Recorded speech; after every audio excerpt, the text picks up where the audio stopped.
घर का दरवाजा खुलते ही एक पत्नी की आंखें फटी की फटी रह गई। एक परिवार में एक पति पत्नी थे। एक दिन की बात है, टेलीफोन की घंटी लगातार बज रही थी। इतनी सुबह कौन हो सकता है जो सोने भी नहीं देता। इसी चिड़चिड़ाहट में राहुल ने फोन उठाया। हेलो, कौन है? उसने गुस्सा में कहा। दूसरी तरफ से आवाज सुनते ही उसकी नींद एकदम गायब हो गई। नमस्ते बेटा, एक परिचित और प्यार भरी आवाज सुनाई दी। पापा नमस्ते, कैसे हैं आप? राहुल ने जवाब दिया। बेटा, हम बहुत दिनों से तुमसे मिले नहीं हैं, इसलिए हमने सोचा आज तुम्हारे पास आ जाएं। हम दोनों 10 बजे की गाड़ी से आ रहे हैं, साथ में लंच करेंगे और फिर शाम 4 बजे की ट्रेन से लौट जाएंगे। पापा ने बड़ी सादगी से कहा। राहुल ने उत्साह से जवाब दिया, ठीक है पापा, मैं आपको स्टेशन लेने आऊंगा। फोन रखकर वो तुरंत कमरे में आया और रचना को यह खुशखबरी सुनाई। उसने कहा, रचना, मम्मी पापा 10 बजे गाड़ी से आ रहे हैं और हमारे साथ लंच करेंगे। रचना, जो रजाई में लिपटी सो रही थी, अचानक यह सुनते ही गुस्से से उठ बैठी। उसके चेहरे पर नाराजगी साफ झलक रही थी। वह रात देर तक पार्टी से आई थी और सुबह चैन से सोना चाहती थी। उसने चिढ़ते हुए कहा, कल ही देर रात को तक पार्टी में थकी थी और अब ये सब। अब सुबह सुबह उठकर सबके लिए खाना भी बनाओ। मैंने तो नौकरानी बनकर रह गई हूँ इस घर में। रचना गुस्से से उठी और बाथरूम में चली गई, जबकि राहुल उसे चुपचाप देखता रहा। कुछ देर बाद जब वह बाथरूम से बाहर आई तो राहुल ने पूछा, क्या बनाओगी? गुस्से से भरी रचना ने तुनक कर कहा, तुम्हें तल कर खिला दूंगी। राहुल ने कुछ नहीं कहा, बस चुपचाप तैयार होने लगा। उसे मम्मी पापा लेने स्टेशन जाना था।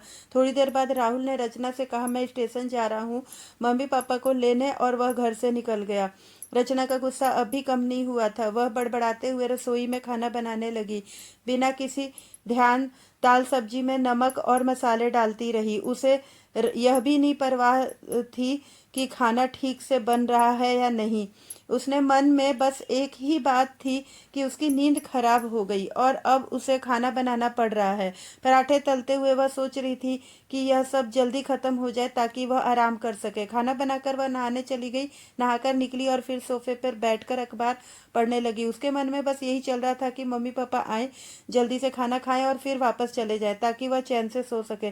थोड़ी देर बाद दरवाजे की घंटी बजी। रचना ने भारी मन से उठकर दरवाजा खोला, लेकिन दरवाजा खोलते ही उसके होश उड़ गए। दरवाजे पर राहुल के मम्मी पापा नहीं, बल्कि उसके अपने मम्मी पापा खड़े थे। रचना की आंखें हैरानी से फटी रह गई और वह चुपचाप उन्हें देखती रह गई।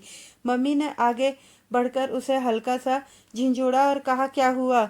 इतनी हैरान क्यों हो रही है?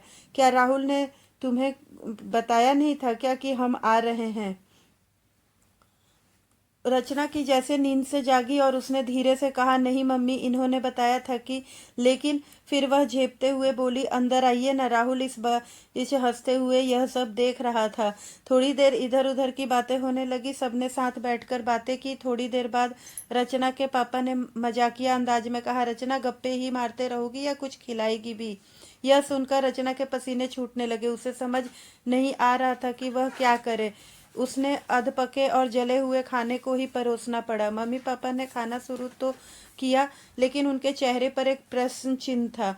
रचना यह महसूस कर रही थी कि उन्होंने उसका बना हुआ ऐसे बेस्वाद खाना पहले कभी नहीं खाया था। मम्मी पापा के चेहरे पर यह सवाल साफ झलक रहा था कि उनकी बेटी, जो हमेशा स्वादिष्ट खाना बनाती थी, आज ऐसा क्यों कर रही है। रचना का चेहरा शर्म से लाल हो गया था। वह सिर झुकाए चुपचाप बैठी रही। वह मम्मी पापा से आंख भी नहीं मिला पा रही थी। खाना खत्म करने के बाद सब लोग ड्राइंग रूम में बैठे। राहुल ने कहा, मुझे कुछ काम है, मैं थोड़ी देर में आता हूँ, और वह बाहर चला गया। राहुल के जाने के बाद रचना की मम्मी, जो अब तक चुप बैठी थी, बोली, बेटी, क्या राहुल ने तुम्हें नहीं बताया था कि हम आ रहे हैं? रचना से अब चुप नहीं रहा गया। उसने झट से कहा, राहुल ने तो कहा था कि मम्मी पापा आ रहे हैं, पर मैं समझी कि उनके मम्मी पापा आ रहे हैं। मम्मी को अब पूरी बात समझ में आ गई थी। उन्होंने बहुत शांति से रचना को समझाते हुए कहा, बेटी, चाहे हम हो या उसके मम्मी पापा, तुम्हें दोनों को एक समान देना चाहिए था। जैसे राहुल हमारी इज्जत करता है, वैसे ही तुम्हें भी उसके माता पिता और रिश्तेदारों का आदर करना चाहिए।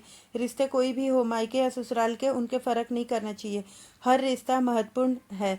रचना की आंखों में आंसू आ गए।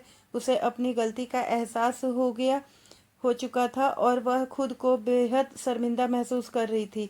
माँ ने प्यार से उसके आंसू पोंछते हुए कहा, याद रखना बेटी, चाहे कोई भी हो, माँ तो हमेशा माँ होती है, फिर चाहे वो तुम्हारी हो या उसकी। यह कहकर मम्मी ने रचना को गले लगा लिया और रचना के दिल में हल्की सी मुस्कान आ गई।